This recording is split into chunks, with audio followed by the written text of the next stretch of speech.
Pro, tudo bem com você? Bem-vindo a mais um vídeo aqui no canal. É um prazer e você sabe muito bem, enorme, compartilhar os meus estudos com você.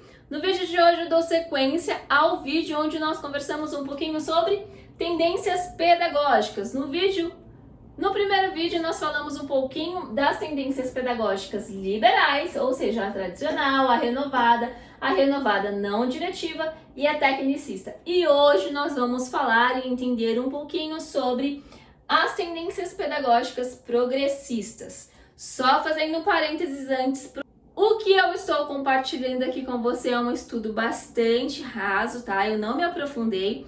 O que acontece é que eu me vi na necessidade de entender um pouco mais sobre essa questão das tendências pedagógicas, até porque o concurso estava batendo na porta aí.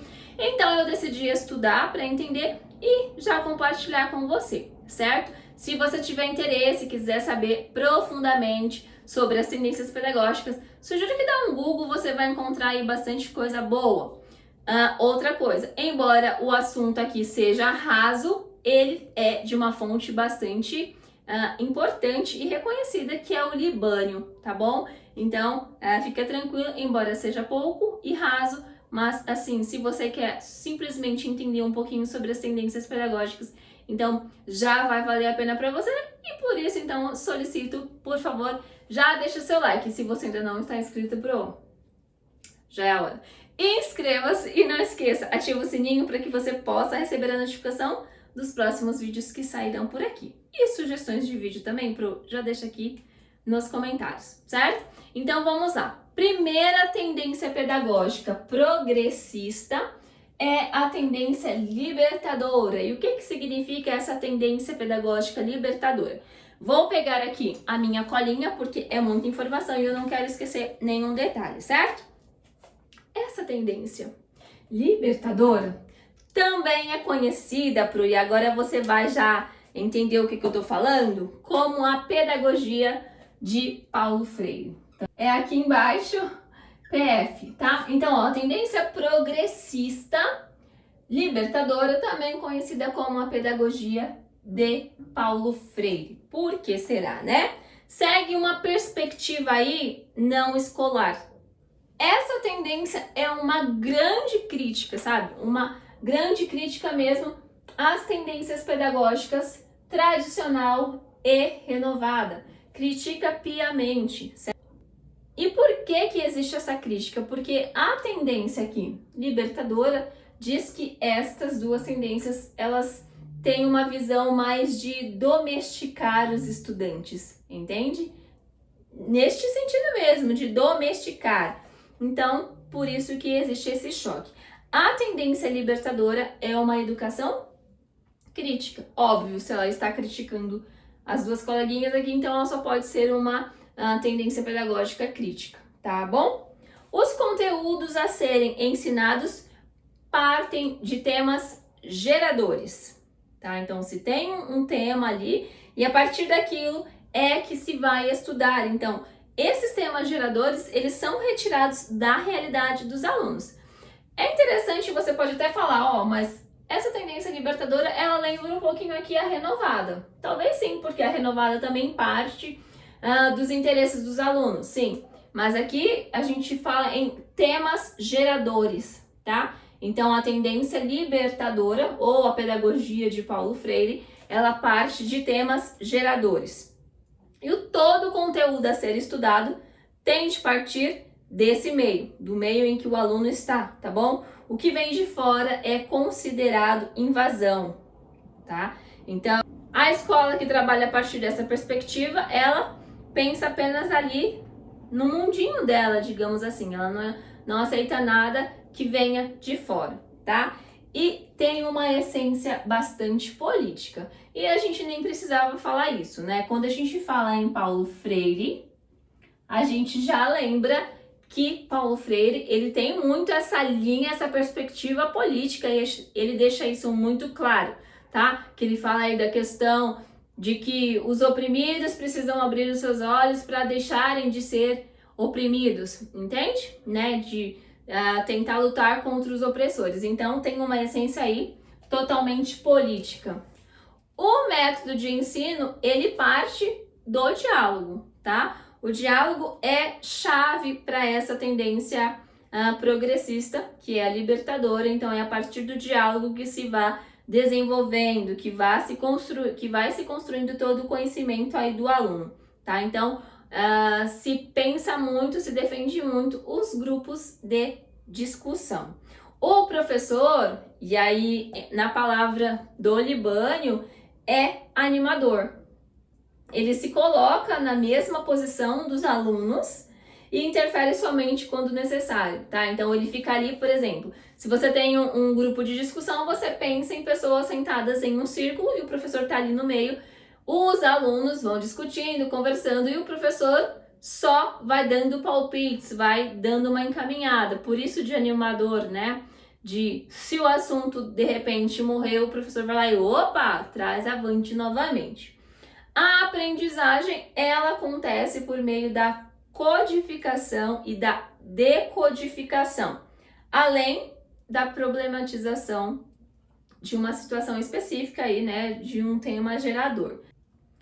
Por ser pensada a partir de temas geradores, dispensa as aulas formais que nós conhecemos aqui, tá bom? Portanto, dispensa aulas expositivas, né, e etc. E aceita uma avaliação da prática ali entre o educador e o educando. Então, vai se avaliando conforme vai ocorrendo aí a convivência, a discussão, o diálogo entre professor e estudantes, tá bom? E às vezes pode ocorrer também uma autoavaliação. Então, o aluno dizer como é que ele vê o desfecho dele ou o desenvolvimento dele durante aquele período ali em que ele está se autoavaliando, tá? O relacionamento aí entre professor e aluno tem como base o diálogo, como nós já vimos. Ambos se encontram numa posição horizontal. O que entende? Porque aqui, ó, quando a gente fala em horizontal, é porque aqui, principalmente na tradicional, a gente tem uma posição assim, ó, vertical, o professor em cima e aluno embaixo, certo? Já na Libertadora, a gente tem aí uma posição mais horizontal, então todos estão ali no mesmo patamar. Diante disso, não existe autoridade do professor. O professor faz parte ali daquele momento apenas para garantir o espaço do aluno, né? Assegurar que o aluno tem o espaço, tem a vez, tem a fala e que ele consiga se desenvolver. A aprendizagem ocorre por meio de análise de uma situação. Mais uma vez, de um tema gerador aí, por exemplo, tá? E sempre de maneira crítica, sempre.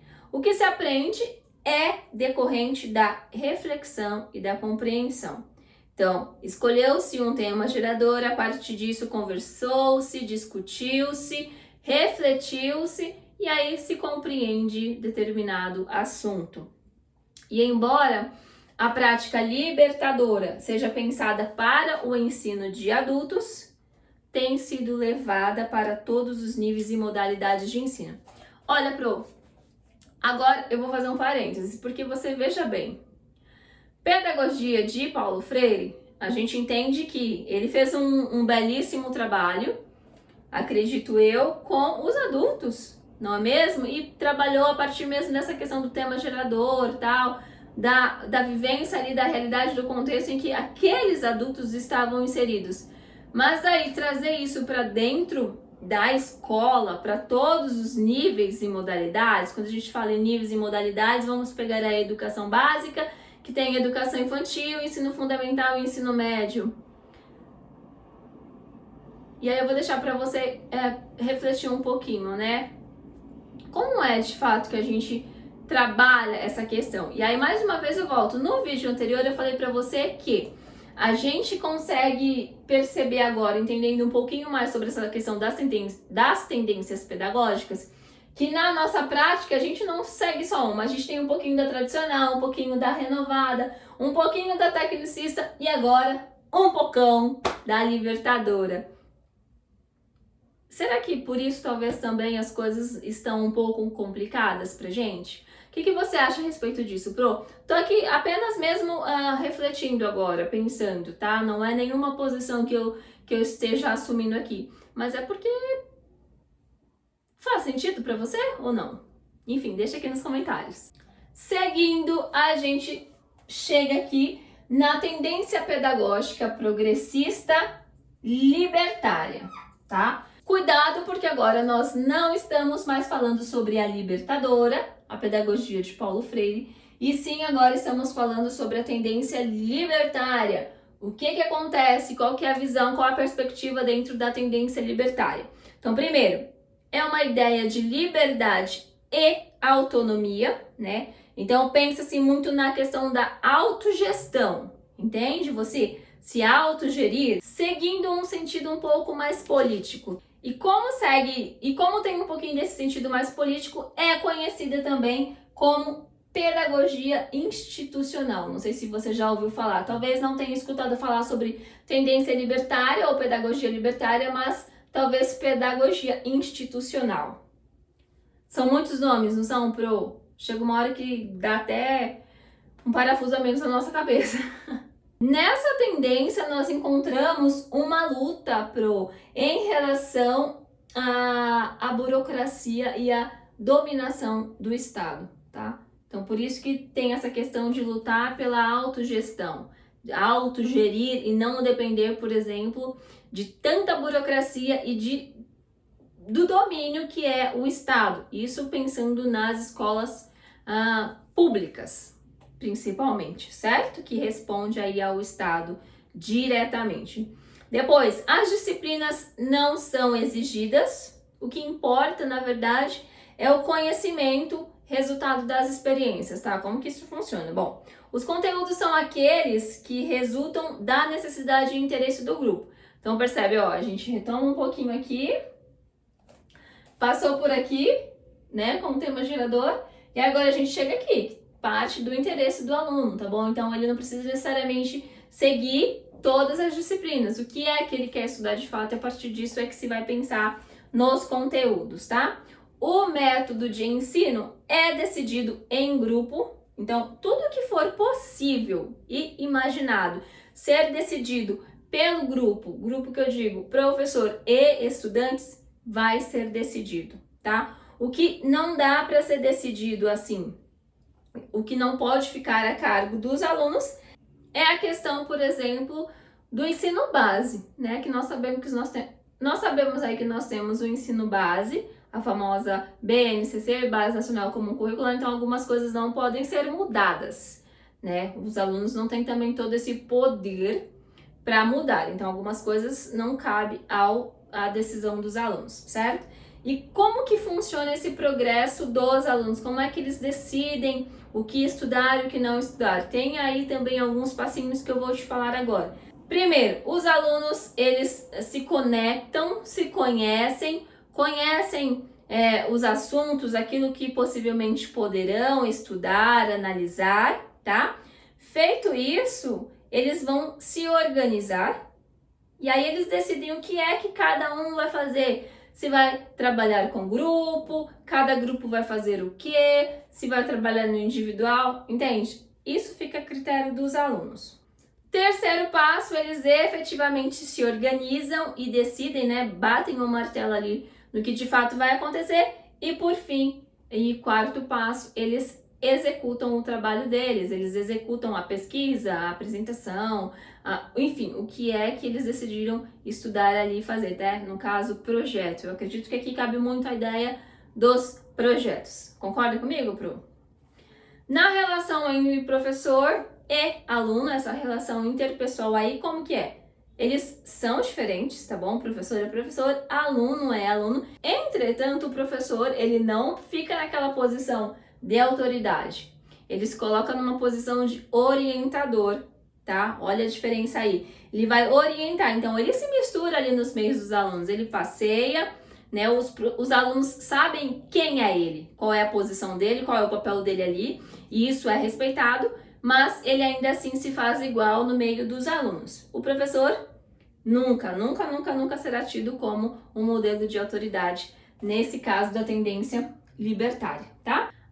E por fim, acredita que somente aquilo que o aluno de fato viveu, experienciou, é que pode ser levado, pode ser usado para novas experiências.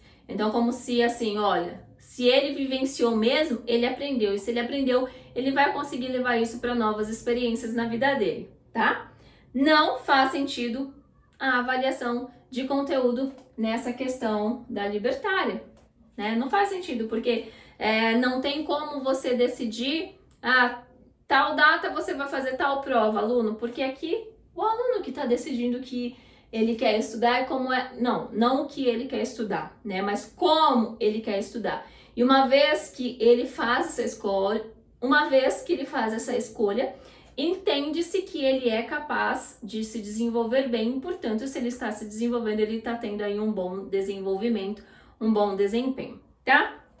E chegamos na última tendência pedagógica progressista, que é a crítico-social dos conteúdos. Então, ó, crítico-social dos conteúdos.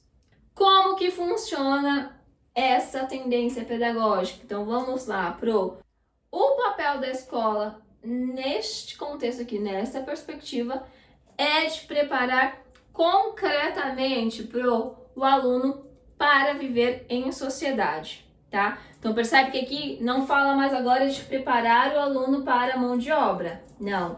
Preparar o aluno para que ele seja capaz de viver em sociedade. E como que isso acontece? Bom, para se garantir isso, tem que o quê? Que ter um bom ensino.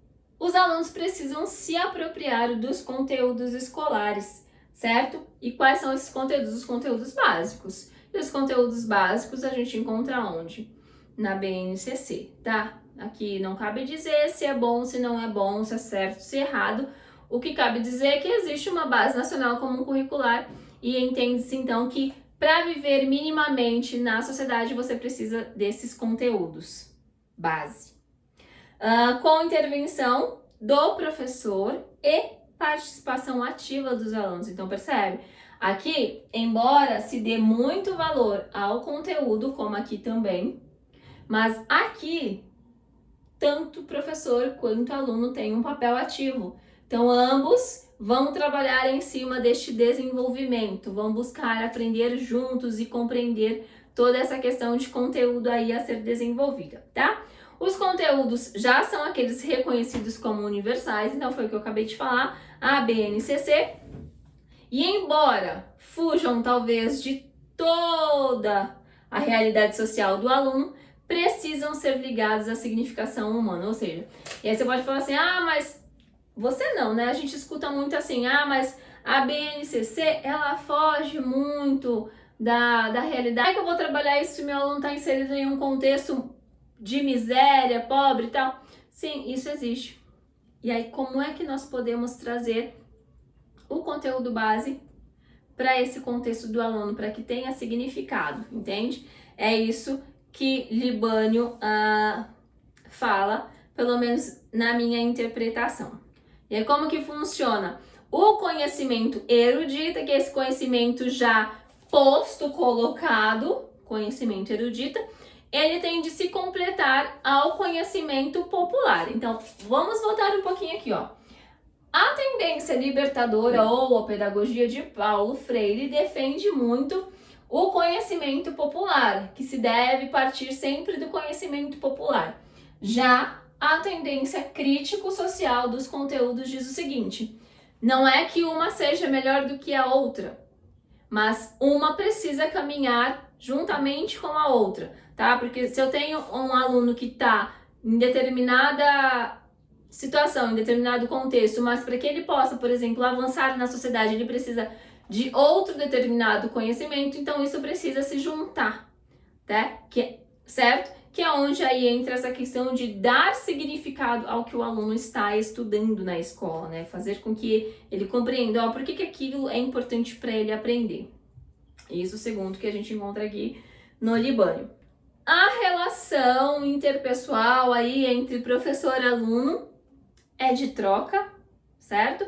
Então mantém aqui essa linha horizontal, tá? Eles estão ali juntinhos. O professor reconhece que nem sempre seu conhecimento será igual ao do aluno, tá? Então o professor, ele sabe que muitas das vezes ele saberá um pouquinho mais, mas talvez haverá casos em que ele talvez não saiba determinados assuntos, por exemplo, agora falando em tecnologia, tá?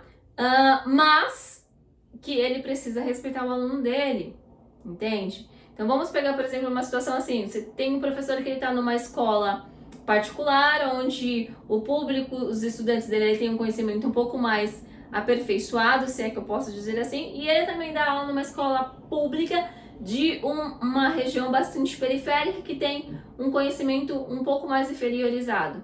Ele precisa reconhecer, entender isso e respeitar o aluno dele, tá? E prioritariamente não fazer comparativos, né? Porque cada contexto é um contexto. Fazer o quê? E a criança, o estudante, não tem culpa de onde é que ele está inserido naquele momento. Cabe a nós, professores, fazer com que ele aprenda os conteúdos necessários para que talvez ele possa ter chances de vingar na sociedade.